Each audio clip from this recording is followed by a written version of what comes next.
14ই জানুয়ারি 2026 মকর সংক্রান্তিতে আপনারা এই কয়েকটা উপায় করুন। আপনাদের আর্থিক উন্নতি, জীবনে নানা রকম কাজের রাস্তা খুলে যাবে, বা যে প্রবলেমগুলো আসছিল সেই প্রবলেম চলে যাবে। রিলেশন বলুন, সমস্ত দিক থেকে কিন্তু আপনারা অনেক ভালো থাকবেন। আপনারা কি করবেন এই 14ই জানুয়ারি 2026 সকালবেলা ঘুম থেকে উঠে আপনারা গঙ্গা স্নান করার চেষ্টা করুন। আর যারা গঙ্গায় গিয়ে স্নান করতে পারছেন না, তারা বাড়িতে স্নানের জলে অল্প গঙ্গা জল মিশিয়ে স্নান করুন। এতে আপনাদের কী হবে? এতে মানসিক শান্তি হবে, তার সাথে নানান কাজের রাস্তা খুলবে, আর আর্থিক উন্নতি কিন্তু আপনাদের হবে।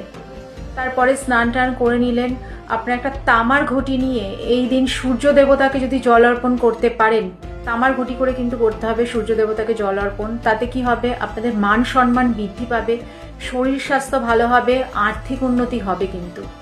তারপরে এই দিন আপনারা যদি এই 14ই জানুয়ারি 2026 যদি আপনারা মকর সংক্রান্তির দিন যদি তিল আর গুড় দান করতে পারেন, সেটাও কিন্তু আপনাদের জন্য খুব ভালো হবে। এতে যদি আপনার মানে বাত চার্টে বা কুষ্ঠিতে যদি কোনো খারাপ গ্রহের যোগ বা দোষ থাকে, সেই দোষ কিন্তু আপনাদের কেটে যাবে, মানে গ্রহ শান্তি হবে।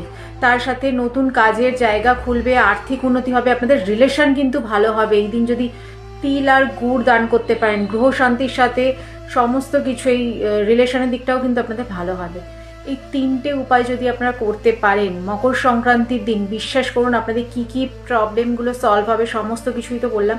এই দিন কিন্তু খুব ভালো একটা দিন। সুতরাং যেরকম বললাম, আপনারা যেতে পারছেন না কোনো গঙ্গায় স্নান করতে, বাড়িতে করুন, ছোট ছোট এই উপায়গুলো করুন, দেখবেন অনেকটা ভালো থাকবেন।